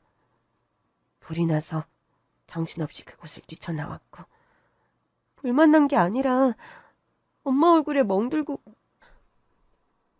분명 그것들이 엄마한테 손찌검한 거 맞는 것 같은데요. 엄마, 이럴 게 아니라 경찰에 신고해요. 돈 꾼 게 죄도 아닌데 그 말도 안 되는 이자 감당하면서 이런 일까지 당해야 하냐고요. 그런 식으로 해결 가능했으면 엄마가 언제 경찰에 신고했지. 그런 게 먹힐 사람들도 아니란다. 애초에 그런 곳에서 돈을 꾼 아빠와 엄마가 잘못이야. 불이 났다니 그건 또 무슨 말이에요, 엄마? 자기네 사무실에 날 끌고 가더니 협박이 안 먹히니까 그것들이 무력을 썼는데 엄마가 정신을 잃을 쯤 건물에 불이 났다. 아니, 세상에 어떻게 그런 일이... 선이야, 잘 들어. 정신없는 와중에 그 사람들도 밖으로 다 빠져나갔어. 그런데 이번 일이 차라리 엄마는 기회인 것 같다. 엄마, 그게 대체 무슨 말씀이세요? 엄마가 거의 초죽음 상태로 쓰러져 있는 와중에 불이 나서 지금 그 사람들은 엄마가 잘못된 줄 알 거야. 그래서요? 이참에 차라리 엄마를 죽은 사람으로 만드는 게 우리가 이 지긋지긋한 빚의 사슬을 벗어나는 길 같구나. 어차피 애진작 원금은 다 갚았는데 불어난 이자 노름으로 저리 우리를 괴롭히는 사람들이니 엄마 장례 간단히 치르고 엄마 돌아가셨다고 해. 상속 포기 절차 먼저 밟고. 알아들었니? 아니, 엄마를 돌아가신 사람 만들라는 거예요? 영원히 아니고 한 몇 년만 그러고 살자. 그것들 기억 속에서 잊히고 일 마무리된 다음 엄마가 좀 돈도 모으고 해서 너희들한테 다시 찾아올게. 알아들었어? 엄마, 아무리 그래도 어떻게 엄마를 죽은 사람 만들어요? 장례식만 간단히 치르고 한 몇 년만 따로 지내자. 어차피 한국에서는 엄마가 답이 안 보여서 베트남 이모 집에 가서 일 좀 알아볼게. 한동안 엄마가 연락 안 돼도 걱정하지 말고 서은이랑 잘 지내고 있어. 알았니? 넌덜머리 나는 사채빚의 사슬에서 벗어나기 위한 방법으로 엄마와 저는 그때 그런 방법을 택했고 몇 년 동안 엄마 얼굴을 보지 못하고 지내는 상황이었죠. 그때 엄마가 끌려갔던 사채업자들의 사무실 건물은 화재로 완전히 전소되다시피 했고 장례식장에 찾아왔던 사채업자는 엄마가 돌아가신 걸로 알고 돌아갔습니다.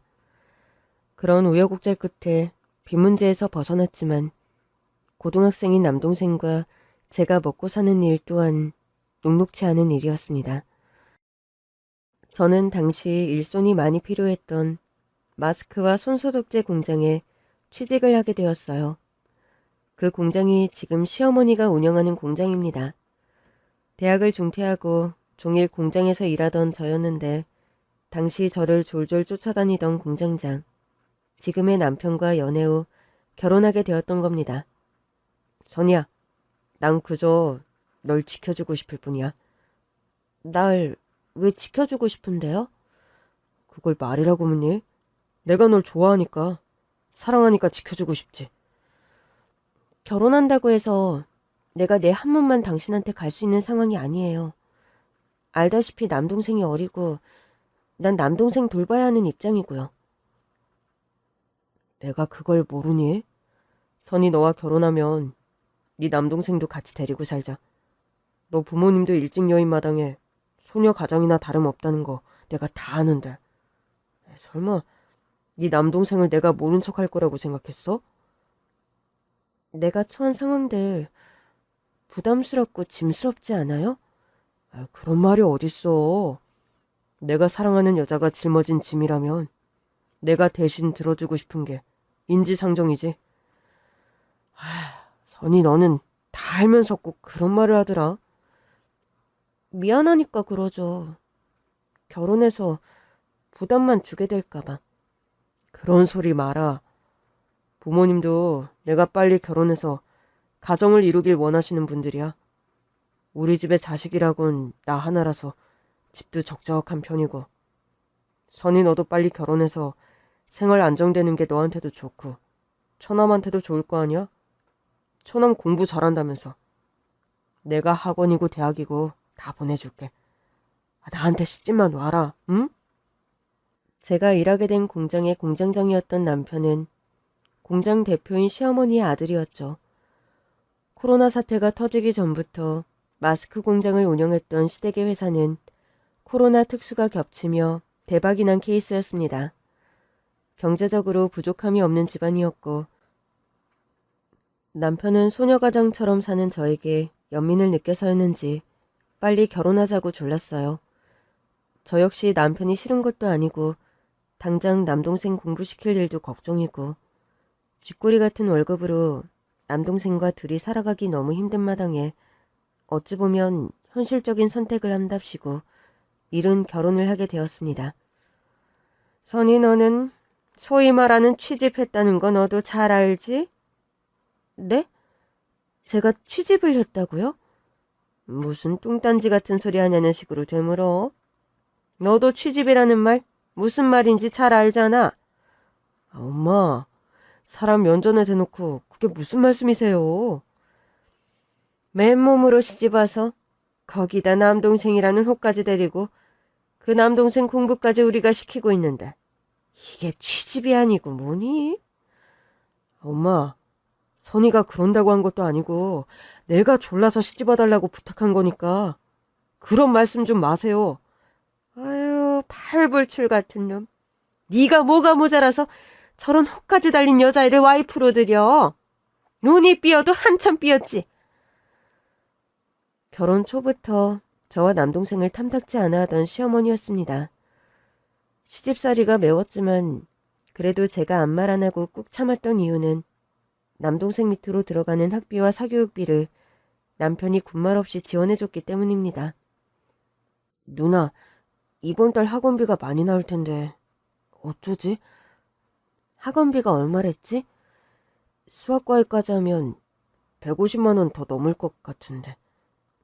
네 매형이 카드로 결제하라고 했으니까 학원비는 카드로 내고 과외비는 선생님 오셨을 때 누나가 드릴게.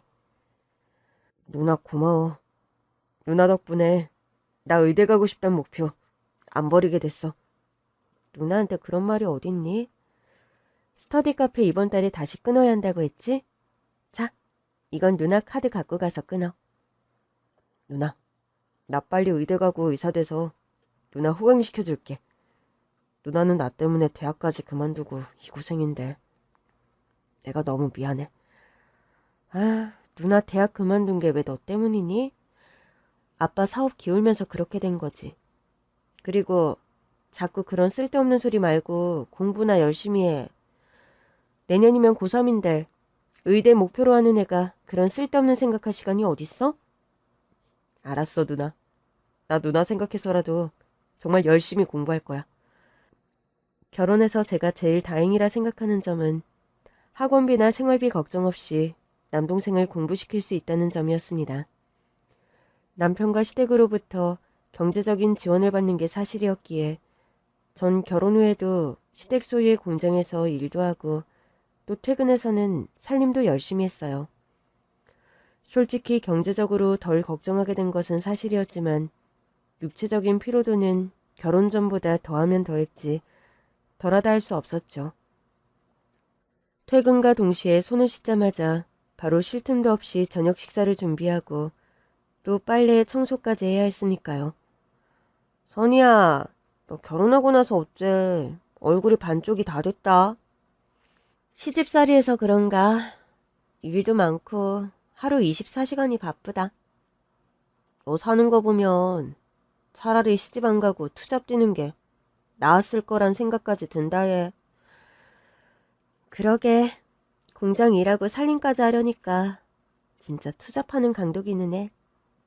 너무 힘들면 분가하자고 남편한테 말이라도 한번 꺼내보지 그러니? 글쎄, 나도 그러고 싶은데 아마 그러기 힘들걸? 남편은 시어머니 소유의 공장에서 일하는 형편이었고 시댁의 집이라든지 재산은 대부분 시어머니 명의로 되어 있었습니다. 남편 스스로의 능력이 있어서 분가를 할 수 있는 형편도 아니었죠. 시어머니는 제가 혼순이 결혼식 비용 부담을 못한 데다가 남동생까지 데리고 들어와 시집살이 한다고 그 유세가 나날이 심해졌습니다. 너랑 우리 아들이 애초에 수준 차이 심하게 났다는 거 너도 잘 알지? 남동생까지 데리고 시집살이 허락해주는 시부모가 세상 천지 우리 말고 있을 것 같니? 서운이 데리고 살게 해주시는 거는 감사하게 생각하고 있습니다. 말만 감사하다고 할 게 아니라 행동으로 증명할 생각을 해. 공장 일도 부지런히 하고 살림도 좀 더 야물딱지게 살아란 말이야. 알아들어? 네, 어머니.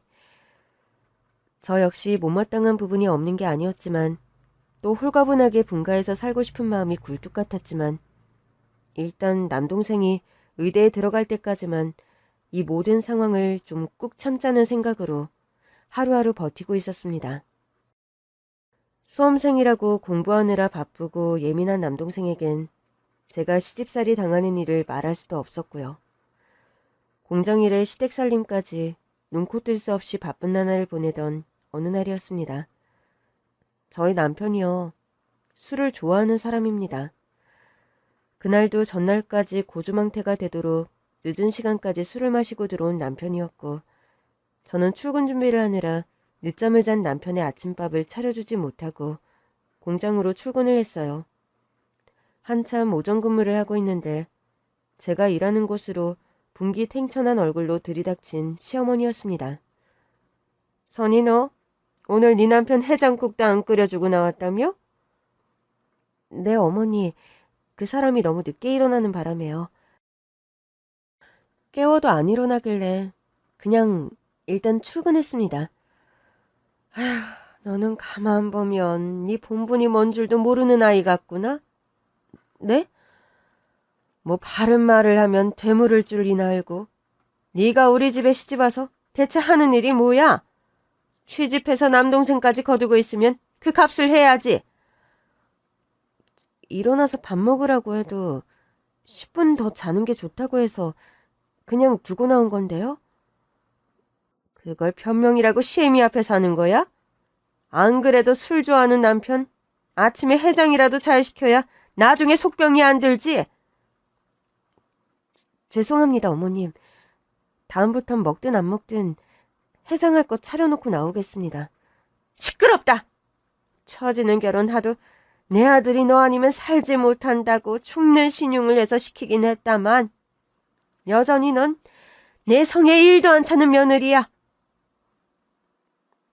꼴랑 공장 일한다고 우리 아들 제대로 대우 못 받은 꼴 난 못 본다. 내일부터 출근하지 말고 전업주부 나 해. 그렇게 말하며 직원들이 다 보는 앞에서 제 뺨을 짝 소리나게 내려치는 시어머니였어요. 전 너무 당황스럽고 억울해서 눈물이 쏟아졌습니다. 너무 서럽고 자존심이 상해 어쩔 줄 모르고 있는데 그 순간 회의실 문이 활짝 열리며 저희 친정엄마가 나타나신 겁니다. 너무 깜짝 놀라 저는 내가 지금 꿈을 꾸고 있나 싶은 생각이 들 정도였죠. 그렇지만 좀 전에 따귀를 맞은 화끈거리는 뺨위로 눈물이 타고 흐르는 게 그대로 느껴졌어요. 확실히 꿈은 아니구나 실감하고 있는데 이 나쁜 년 같은 이라고 부하 직원들 보는 앞에서 내 딸 뺨을 쳐? 화가 나서 씩씩대며 시어머니의 머리끄덩이를 잡고 바닥에 내팽개쳐버리는 친정엄마셨습니다. 아니, 대체 누구길래 갑자기 나타난 행패인 거야? 나? 왜? 얼굴 딱 보면 사이즈 안 나와? 당신 며느리하고 얼굴 똑같이 생긴 거 보면 답 나올 텐데. 아, 눈썰미가 모자라서 몰라보나 보네. 나로 말할 것 같으면 우리 딸 최선이 친정엄마다. 어쩔래? 그럼 사부인이라는 거잖아? 초면에 처음 보는 사돈한테 이런 식으로 행패야? 사돈이라고 내가 고소 못할 것 같아? 고소? 뭘 가지고 당신이 날 고소할 건데? 공장 직원들 보는 앞에서 내 머리끄덩이 잡아놓고 무사할 것 같아? 어이가 없군. 그래, 날 고소해. 나 역시 우리 딸이 폭행당해 방어 차원에서 때렸다고 할 거니까. 피차 쌍방과실인데 내가 뭐가 겁날 것 같아? 겨우 상황이 일단락되고 나서 전 엄마를 모시고 밖으로 나왔습니다. 아니 엄마, 이게 대체 다 어떻게 된 일이에요? 갑자기 들이닥치려고 한 건 아닌데. 너 사는 상황을 네 친구랑 서은이한테 미리 듣다 보니 엄마가 화가 나서 엎어버렸다. 엄마, 우리 시어머니 보통 성격 아닌데 어쩌시려고요? 네가 뭐가 모자라서 저런 집구석에서 저런 대우를 받고 있어. 네가 엄마한테 말도 안 하고 결혼해버려서 엄마가 얼마나 놀라는 줄 알아? 엄마랑 한동안 연락도 안 됐고 제 상황에서는 결혼만이 서은이도 공부시키고 생활할 방도가 마련되는 길이라서 어쩔 수가 없었어요. 못난이 엄마 아빠를 탓하지 누굴 탓하겠니?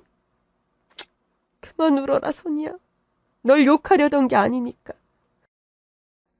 엄마, 대체 어디서 어떻게 지내다 이제 오신 거예요? 너에게 풀어놓을 이야기가 아주 길다.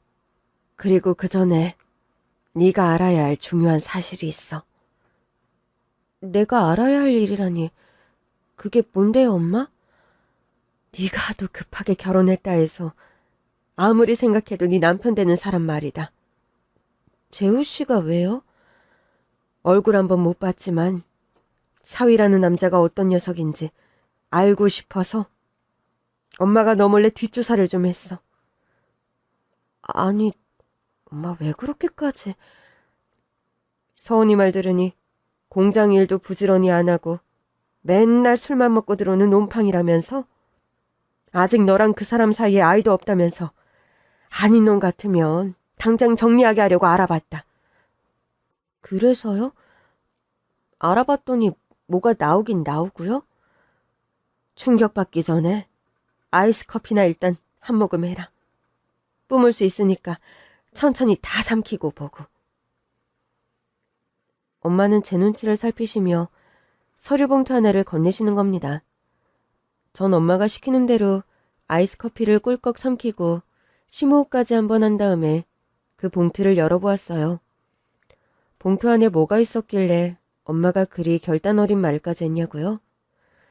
참 어이없게도 봉투 안에는 남편의 외도와 불륜을 입증하는 난잡한 사진들이 가득했습니다.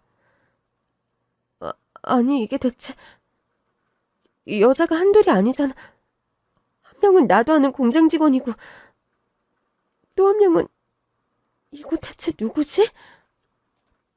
너만 공장 일에 살림에 몸이 2개라도 모자랄 지경으로 쇠가 빠지게 고생하고 네 남편이란 작자는 그러고 돌아다니는 것도 몰랐지?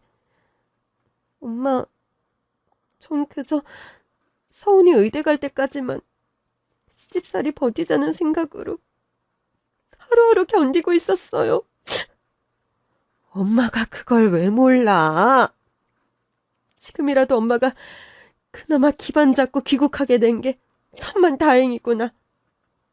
엄마가 왔으니 이제 앞으로 걱정할 것 없어. 그 되도 않는 집구석에서 당장 서운이 데리고 나오자. 엄마, 그런데 우리 세 식구 살 집이나 있어요? 선이야, 걱정 마라. 엄마가 베트남 가서 우리 먹고 살 만큼 돈 벌고 왔어. 엄마가 무슨 수로요? 지난 3년 베트남서 안 해본 일 없이 엄마가 이것저것 시도를 많이 했다. 그런데 얼마 전에 아빠가 극장 사업할 때 알던 아주 친한 사장님을 베트남 현지에서 만나게 됐다. 예전에 사업 망할 뻔했을 때 아빠가 도와주셔서 기사회생하셨다는 그 박 사장님이요? 그래. 그분이 베트남에서 여전히 극장 사업 하시는데 본인 하던 극장 사업을 엄마한테 넘겨주셨다. 그럼 박 사장님은요? 얼마 전에 부인이랑 아들을 사고를 잃고 상심이 컸는데 본인도 시한부로 투병 중이었어. 사업을 정리하며 반은 기부를 하고 그 반절의 지분을 엄마에게 넘겨주셨단다. 베트남의 박 사장님으로 말할 것 같으면 아빠의 고등학교 동창입니다. 옛날부터 극장을 운영하셨던 친할아버지는 동네서도 유지셨는데 아빠의 그 동창분이 대학 가는 등록금까지 지원을 해주셨다네요. 아빠의 동창분인 그 박 사장님은 가난한 집 아들로 고학 중이었는데 친할아버지의 도움으로 대학을 졸업할 수 있었죠. 나중에 나이가 들어서도 한국서 사업을 하다 대차게 말아먹었을 때 기사회생하도록 조건 없이 큰 돈을 저희 아빠가 지원해 주셔서 베트남으로 이주한 뒤 사업 재기에 성공한 분이었고요. 인생 위기의 순간마다 절 구해준 게 아빠였다면서. 자기가 이룬 거의 절반은 우리 몫이라며 베트남 극장 사업을 그대로 물려주셨다. 그게 최근 일이고 엄마가 그걸 경영하게 된 거야. 엄마, 베트남은 극장 사정이 괜찮아요? 코로나 사태 여파가 거긴 한국보다 덜한가요? 아직 우리나라만큼 OTT나 휴대폰으로 뭘 보는 문화가 덜해서 극장 산업이 아직 그곳은 성숙이야. 극장일 뿐 아니라 커피 사업도 같이 엄마가 물려받아서 매출이 아주 괜찮은 편이란다. 엄마는 그렇게 돈을 모으고 베트남에서의 사업이 안정되자마자 한국으로 귀국하신 거였습니다. 너하고 혹시라도 연락 주고받고 만나고 했다가는 그 옛날 사채업자들에게 발목이 잡힐까봐 연락도 제대로 못했는데 네가 저런 집구석에 시집가 있을 거라곤 꿈에도 생각 못했다. 현실적인 문제들이 너무 힘들어서 너무 경솔하게 결혼을 했어요. 엄마, 그건 누구의 잘못도 아니고 제 잘못이에요. 아니다. 22살짜리 여자애가 남동생까지 거두며 살아야 하는 상황에서 무슨 이성적인 판단이 가능했겠어? 너와 서은이를 내팽개치고 떠날 수밖에 없었던 엄마 잘못이다. 엄마, 울지 마세요. 모든 게 다 잘 정리됐고 엄마는 베트남에서 귀인분을 만나 사업적으로 재기까지 하셨잖아요. 그래, 이제는 베트남이랑 한국 오가면서 사업할 일만 남았다. 아니면 너랑 서은이를 데리고 그곳으로 이주할까 고민 중이기도 하고. 엄마가 그렇게 갑자기 금이환영하듯 돌아오시고 난 뒤 저와 남동생의 삶은 180도 달라졌습니다. 남동생은 학교에 다니는 학생이라 어찌 보면 큰 변화가 없을 수 있었지만 제 삶의 변화가 좀 더 드라마틱하게 이루어졌죠. 당신, 나하고 얘기 좀 해. 무슨 일이야? 오늘 공장에 장모님 다녀가셨다면서? 당신 나한테 장모님 거의 행방불명된 것처럼 얘기하더니 어떻게 된 일이야? 나의 지난 가정사를 다 솔직하게 털어놓을 만큼 우리 관계가 견고한 것 같진 않네. 그건 또 무슨 말이니? 전 구구절절 설명하며 남편에게 따지는 대신 엄마로부터 받은 그 사람의 불륜 정황이 담긴 사진들을 내밀었어요. 사업차 관계자들 만난답시고 술 먹으러 돌아다닌다더니 그런 관계자들이 죄다 여자였나 보지? 아니, 이 사진들이 어떻게... 지금 그 루트가 중요한 건 아니잖아. 당신이 그러고 다니는 거 우리 엄마가 다 아셔서 공장에도 찾아오셨던 거야. 여보, 내 말을 일단 한번 들어봐. 내가 여자 만나고 돌아다닌 거는 사실인데 이 여자들하고 나 진지한 관계 1도 아니야. 당신 만나고 다닌 여자들하고 진지하고 아닌지 나 이제 관심 없어. 나 역시 현실적인 이유로 당신과 성급히 결혼한 거 후회하고 잘못이라고 생각해. 그래서 너 지금 하고 싶은 말이 뭐야? 이혼하자. 시끄럽게 소송 가고 머리 아프게 하지 말고 깔끔하게 갈라서. 남편은 지은 죄가 있어서인지 아무 말 못하고 고개를 푹 떨구더군요. 남편 쪽이 유책 사유자가 명확했고 시댁에서 받은 부당한 대우 등 제가 이혼할 사유들은 차고도 넘쳤습니다. 소송으로 가봤자 본인들에게 유리할 게 없다는 판단이 섰기 때문인지 남편과의 이혼은 생각보다 더 빨리 마무리되었습니다. 선이야, 늦었지만 얼른 대학에 복학해라. 엄마, 그런데 나 그냥 성적 맞춰서 간 대학이고 전공이라서 다시 대학 복학하는 게 큰 의미가 있나 싶어요. 그럼 뭐 딱히 하고 싶은 일이라도 없어? 국내 대학에 큰 뜻이 없으면 유학을 가도 되고. 공부는 어차피 서은이가 잘하고 지금 이 정도 성적만 유지하면 의대 진학은 무리 없다는데. 대학생은 우리 집에서 서은이 한 명이면 족할 것 같은데요? 너 혹시 학비 걱정 때문에 그러니? 선이야, 그런 거라면 걱정 마. 엄마가 사업에 제기했고 그 정도 능력은 이제 충분히 된다고 너에게 그랬잖아. 제가 이제 공부할 만한 여유 된다는 건 저도 알아요. 그런데 제가 공부에 적성이 별로라 그런 시간 낭비, 돈 낭비를 할 필요 없을 것 같아서 그러죠. 그럼 네가 그간 시달리며 살아온 시간들이 있으니 어디 여행이라도 다니며 재충전 좀 하면서 뭘 하고 싶은지 좀 생각해보자. 저의 이혼이 마무리되고 또 남동생이 무탈하게 의과대학에 진학하게 되자 저와 엄마는 둘이서 여행을 떠났습니다. 생전 아빠가 오고 싶어 하셨던 산티아고 순례길을 엄마와 보름 가까이에 걸쳐서 걸었죠. 이곳을 네 아빠와 올 수 있었다면 얼마나 좋았을까?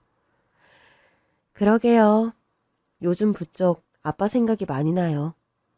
네 아빠처럼 가정적이고 좋은 남자는 세상에 다시 없을 거다. 가족여행 올 때가 제일 행복하다고 말하는 사람이었는데 아빠가 쌓은 덕과 좋은 인연이 아니었음 우리 식구 재기하는 거 불가능했을지도 몰라요, 엄마. 그러게 말이다. 재기라는 게 말이 쉽지 어디 그게 호락호락한 일이니? 엄마는 처음에 베트남서 한인 민박이라도 꾸려볼까 하던 와중에 그 아빠 동창 박 사장님을 만난 거였으니까. 박 사장님이라는 분도 참 대단하네요. 사람이 고마운 일을 겪어도 금방 잊어버리기 일쑤인데 은혜를 잊으면 사람이 아니라는 말 그분이 하시더구나. 자기 인생이 중간에 꺾이지 않고 다시 재기할 수 있었던 게 아빠 덕분이었다고 하면서 사업 절반의 지분을 뚝 떼어 엄마에게 주셨으니까. 엄마, 우리도 아빠가 쌓은 덕으로 재기했으니까 앞으로 뭔가 좋은 일 많이 하면서 살아요. 그래, 그러자꾸나. 그게 아빠 유지 받는 일이고 제대로 인생 사는 길이라는 걸 엄마도 이제 조금은 알겠어. 엄마와 여행을 마치고 한국으로 돌아온 뒤에 저는 엄마의 사업을 함께 돕기로 결정했습니다. 사실 제가요, 어려서부터 아빠 손을 잡고 극장 구경도 많이 가고 아빠 일하시는 영화관에서 살다시피 하던 유년 시절을 보냈습니다. 그만큼 영화관이라는 공간은 제게 익숙하고 친근한 곳이지요. 엄마, 제가 어렸을 때 아빠 손잡고 아빠 일하시는 극장에 가면 팝콘 냄새랑 사람들 말소리 그런 것들이 참 좋았어요. 아빠가 우스갯소리로 나중에 선이가 커서 극장 여주인하라는 말씀을 많이 하셨지. 말이 씨가 된다더니 돌고 돌아 꼭 네 아빠 말씀처럼 살게 될 것 같구나. 앞으로는 한국에서 극장 사업은 뭔가 대단히 특수화되거나 특별한 시장을 공략해야 될 거예요. 옛날 같은 운영 방식으로 극장을 꾸려가기엔 세상이 너무 바뀌어버려서. 엄마와 저는 일단 베트남의 극장을 무리 없이 잘 운영해가면서 자금을 좀 더 모은 후에 국내에서의 극장 사업을 다시 추진해보기로 했습니다. 베트남에서 극장 사업과 병행하는 커피 사업은 엄마가 주로 돌보시고 극장 일은 제가 주로 운영해가는 시스템으로 가기로 했죠. 최근에는 한국에서 수입한 영화가 베트남 현지에서 대박을 치는 바람에 저희 사업도 재미를 많이 봤습니다. 엄마와 저는 베트남과 한국을 오가며 사업하느라 하루하루 바쁜 일상을 보내고 있죠. 남동생은 명문대학의 의과대생으로 또 역시 바쁘게 지내고 있고요. 엄마, 누나, 최근에 저 예전 누나 전남편 가족 소식 들은 거 있죠? 아니, 네가 어디서 그 사람들 소식을 들어? 예전에 그 집 살 때 같이 학원 다니던 동네 친구를 우연히 대학 캠퍼스에서 만났어요. 알고 보니까 걔도 우리 대학 다니더라고. 공부 제법 잘했던 정민이라는 애 말하는 거니? 맞아 누나, 정민이. 정민이가 그러는데 누나네 시댁 완전 쫄딱 망했다던데? 공장 운영하며 돈 잘 버는 집인데 왜? 예전에도 누나 전 남편 주식이니 코인이니 그런 거 투자해서 돈 많이 말아먹었잖아요. 이번엔 주식으로 진짜 크게 돈을 날리는 바람에 마스크 공장도 경매로 넘어갔다는데요? 그 공장이 경매로 넘어가? 정민이 부모님이랑 누나 시댁이랑 좀 가까운 사이였잖아요. 아마 거의 정확한 정보일걸요? 사업으로 자금을 조금씩 모으게 되면서 부쩍 부동산 경매에 관심이 많이 생긴 엄마셨습니다. 엄마는 지인을 통해 수소문해서 결국 시댁이 경매로 내놓은 공장 건물을 엄마가 사들이셨어요. 우리 딸은 무수리처럼 부려먹던 못된 시어미 공장을 엄마가 인수하다니 아주 10년 묵은 체정이 내려가는 것 같구나. 엄마, 그런데 이 공장 가지고 뭐 하시게요? 헐값에 사들인 공장인데 뭐든 해야지. 안 그러니? 시간이 지나 되팔아도 돈이 될 거고. 아니면 우리 지금 하는 커피 사업 부지 말이다. 이곳에다 추진해볼까? 그 구상도 하는 중이다. 엄마가 하시는 베트남 커피 사업은 매출 실적이 좋아서 한국 공장 부지도 알아보는 중이었거든요. 시어머니에게 구박받으며 매일 코피를 쏟을 정도로 서럽게 일하던 공장이 우리 가족 소유가 되고 보니 저 역시 남다른 감회가 생기는 게 사실이었죠. 최근엔 경매로 사들인 공장에 시차를 나갔다가 예전 공장 직원을 우연히 만났습니다. 어머, 사모님, 안녕하세요. 이젠 저 여기 사모님 아닌걸요? 이혼한 지도 오래고. 그거야 저도 알지만 입에 밴 습관대로 호칭이 나왔어요. 죄송해요. 아니에요. 그리고 말 편하게 하세요. 이젠 공장도 문 닫았고 저보다 나이도 훨씬 위신데요. 근처엔 볼 일이 있어 오셨나 봐요? 공장은 망했는데 새로 구한 회사가 전 또 이 근처라서요. 아, 그러시군요. 참, 사장님 소식은 혹시 듣고 계세요? 제 전남편 말인가요? 아, 뭐 갈라섰으니 관심 없으시겠지만 요즘 들리는 소문이 하도 좀 그래서요. 무슨 소문이길래요? 아, 꽃뱀한테 된통 걸려서 수억을 뜯겼대요. 그것 때문에 공장뿐 아니라 집까지 넘어가게 생겼다는데요. 게다가 그 꽃뱀이 유부녀라 그 남편한테 무슨 상간자 소송인가? 그것까지 당해서 경찰서 들락거리나 봐요. 아우, 평소 사생활이 지저분한 건 알았지만 전 남편이 그런 밑바닥까지 추락했다는 건 또 의외의 사실이었습니다. 직원과 인사를 하고 집으로 돌아오는 길 씁쓸하면서도 후련한 생각이 들더군요. 그런 남자의 실체를 모르고 혹시 덜컥 애라도 가졌더라면 내 인생이 어찌 됐을까.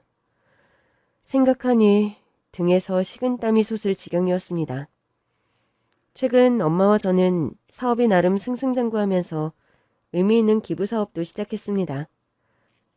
형편이 어려운 소상공인 자녀들에게 장학금을 지원해주는 사업인데 아빠의 사업 부침으로 저와 남동생이 겪었던 힘든 시절이 그런 사업을 시작하게 된 계기지요. 아빠가 그 옛날 누군가의 힘든 손을 잡아주어 저와 엄마가 인생 밑바닥의 시기에서 재기의 발판이 되었듯이 저와 엄마 역시 누군가의 힘든 손을 잡아줄 수 있는 사람이 되려고 무단히 노력 중이랍니다. 힘들어도 하루하루 파이팅하는 원동력이기도 하고요. 여러분의 오늘도 힘찬 파이팅이 가득하시길 기원합니다. 긴 얘기 들어주셔서 정말 감사합니다.